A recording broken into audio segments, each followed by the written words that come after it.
नमस्कार दोस्तों, स्वागत है मेरा अपना चैनल ट्रांसपोर्टो में। ये चैनल के बारे में मैं आपको बता दूँ, इसमें आपको हमेशा नई-नई जानकारियाँ मिलेगी ट्रांसपोर्ट के रिगार्डिंग, लॉजिस्टिक के रिगार्डिंग, इंडियन मार्केट हो या ग्लोबली मार्केट हो। क्या-क्या एडैप्शंस इंडियन गवर्नमेंट ले रही है लॉजिस्टिक के लिए, क्या-क्या एडैप्शंस जो कि इंटरनेशनली हैं लेकिन इम्पैक्ट हमारे कंट्री पे भी पड़ेगा उस चीज़ का। फिर कैसे टोटल फ्लीट मैनेजमेंट सॉल्यूशंस करते हैं, कैसे मतलब कौन-सी आज देखिए जैसे कि आजकल टेक्नोलॉजी जो है दोस्तों सिर्फ़ मोबाइल, दुकान और घरों तक ही सीमित नहीं रह गया है। लॉजिस्टिक में भी टेक्नोलॉजी का आज के टाइम पे बहुत ही बड़ा योगदान है। अगर हम टेक्नोलॉजी को साथ में लेके नहीं चलते हैं, तो शायद लॉजिस्टिक के माध्यम से हम इसमें आगे नहीं बढ़ पाते हैं। तो आपको टोटल अपडेट मिलता रहेगा इसमें और अगर कुछ आपको कुछ जानकारियों पे अगर जैसे कि इंडियन लॉजिस्टिक पॉलिसी क्या है, ऐसे-ऐसे कुछ जानकारियों पे अगर आपको वीडियोज़ चाहिए रहेंगे, तो प्लीज़ कमेंट करिए, मैं उस पे आपको वीडियो बनाते रहूँगा दोस्तों। हम शुरुआत करते हैं उस कहानी के साथ जो कि अभी बहुत ही चर्चित है। आपने भी सुना होगा कि कैसे गूगल को एक यूके कपल्स को 26,000 करोड़ रुपए देने पड़ेंगे, यानी कि $3 बिलियन डॉलर। ये सारा कहानी कहाँ से शुरू होता है, कैसे शुरू होता है, मैं आपको इस वीडियो में पूरा बताऊँगा। ये फॉर्च्यून की जो साइट है उसका उसके उसके जो आर्टिकल्स लिखे थे, उसके थ्रू से मैंने ये वीडियो बनाया है दोस्तों। अब बात रहा कि ये कपल कौन है, कहाँ के रहने वाले हैं, तो आप साइड में जो इमेज है उसमें आप देख सकते हैं कि ये कपल्स कहाँ के रहने वाले हैं दोस्तों।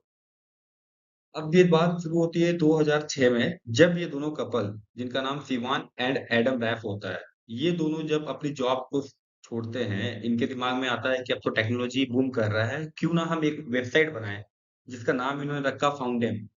जिसमें आप कभी भी जैसे आज के टाइम पे आप फ्लिपकार्ट वगैरह में कंपैरिज़न देख सकते हैं कि कौन से मोबाइल कितने का आ रहा है, कौन से मोबाइल कितने का आ रहा है। आप उसके फीचर्स को कंपेयर कर सकते हैं, देन अपने लिए एक बेटर डील आप यूज़ कर सकते हैं। तो सेम इसी तरीके से इन्होंने एक वेबसाइट बनाया था 2006 में, अपनी जॉब को छोड़ने के बाद उसका नाम इन्होंने रखा फाउंडेम, जिसमें आप इलेक्ट्रॉनिक हो या फ्लाइट बुकिंग्स हो या कोई भी गुड्स आप खरीदते हैं, तो आप उसमें अपना प्राइस कंपेयर कर सकते हैं।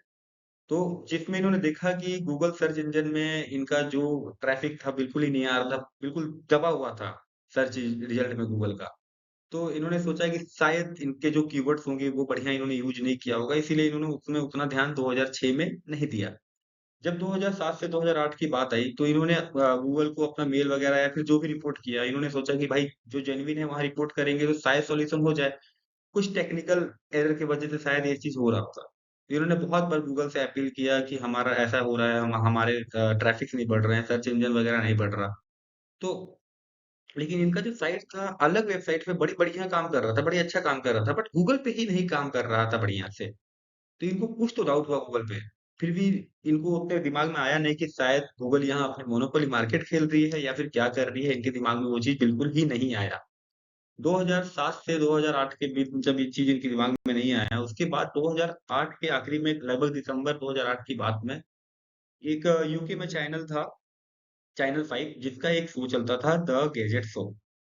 जैसे कि आजकल भी इंडिया में बहुत चलते हैं टेक्नोलॉजी को लेके शोज़ वगैरह। उस समय यूके में चल रहा था द गैजेट शो, जिसमें इनके वेबसाइट को, फाउंडेम को best price comparison website in UK इससे सम्मानित किया गया। तो इन्होंने तो प्राइज़ लिया, इनको बड़ी खुशी हुई, इनके ट्रैफ़िक बढ़ने लगे, हर हर साइट्स पे इनके ट्रैफ़िक बढ़ने लगे, जैसे याहू सर्च इंजन हो गया या जो भी हो गया। गूगल्स पे इनका कुछ उतना इम्पैक्ट पड़ नहीं रहा था। तो इन्होंने जब देखा कि गूगल से हमें कोई रिस्पॉन्स वगैरह नहीं मिल रहा है, शायद इन्होंने सोचा कि हो सकता है कि गूगल में साइबर अटैक हो गया होगा, मेरे साइट पे इसीलिए नहीं आ रहा होगा। फिर भी गूगल से कोई रिस्पॉन्स नहीं आने के बाद ये जो रेगुलेटर्स हैं यूके, यूएस और यूरोपियन यूनियन के, इस चीज़ को जो देख-रेख करते हैं, जो आप कह सकते हैं नॉर्मल कोर्ट, तो वहाँ जाके इन्होंने अपील किया।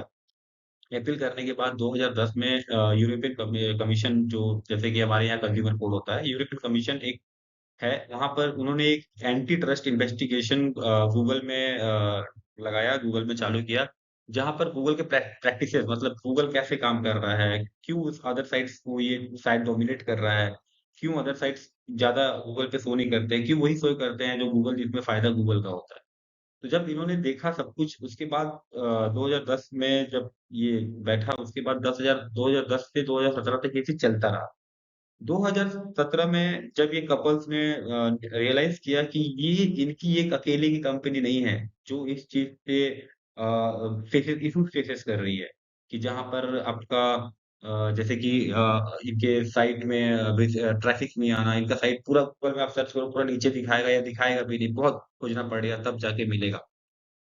तो जो कंपनीज़ थी अदर कंपनीज़ थी, उसमें एक बहुत फ़ेमस कंपनी था जिसको ये दिक्कत आ रही थी। अदर कंपनीज़ की मैं बात करूँ शायद आप नहीं पहचान पाऊँगा जैसे कि केल्को है, येल्प है, बट एक बहुत फ़ेमस कंपनी थी, वो हमें भी याद है अभी के टाइम पे ट्रिवागो।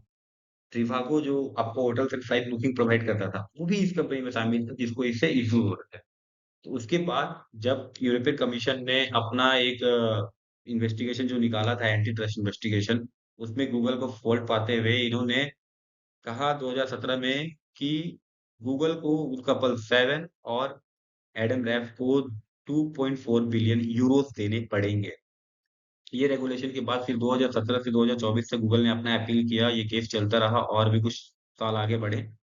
तो 2000 अब 24 सितंबर में यूरोपियन कमीशन ने अपना डिसीजन सुना दिया कि भाई साहब आपको इसको पैसे देने ही पड़ेंगे। बट गूगल ने फिर कहा कि देखिए चीज़ ऐसा है कि 2000 आप जो डाटा आप बोल रहे हैं, जो हमारा दिक्कत आप बोल रहे हैं, वो तो आप 2017 से पहले की बोल रहे हैं। 2008 से 2017 तक के बीच की बोल रहे हैं। बट 2017 के बाद जब हमने अपने में सुधार लाया है, तब से लेके आज तक ऐसे शॉपिंग साइट पे बिलियंस ऑफ क्लिक हुए हैं, बिलियंस ऑफ क्लिक हुए हैं। ऐसे कॉम्प्रेसिव सॉर्टिंग फाइल बिलियंस बात समझिए करोड़ 100 करोड़ से ऊपर क्लिक हुए हैं। हम तो सुधार कर चुके हैं ना। तो उसके बाद भी यूरोपियन कमीशन ने कहा कि नहीं आपने फॉल्ट किया है, यू हैव टू पे। तो ये सारा कहानी था इसका। देन क्या होता है दोस्तों कि जो गूगल है अभी जो कपल्स ने अपना एक सेल्फ इमेज का भी केस किया है गूगल के ऊपर कि भाई इतना साल केस चलने के बाद फिर हम ऐसे बड़ी मतलब अंदर से आदमी डिमोटिवेट हो ही जाता है। इसका अभी ट्रायल 2026 में रखा गया है। अभी गूगल भी अपना कुछ एक्शन लेगा आगे, देखिए क्या होता है। बट अभी के तौर पे तो यूरोपियन कमीशन ने कह दिया कि यू हैव टू पे एंड ये सारा इसका कहानी है।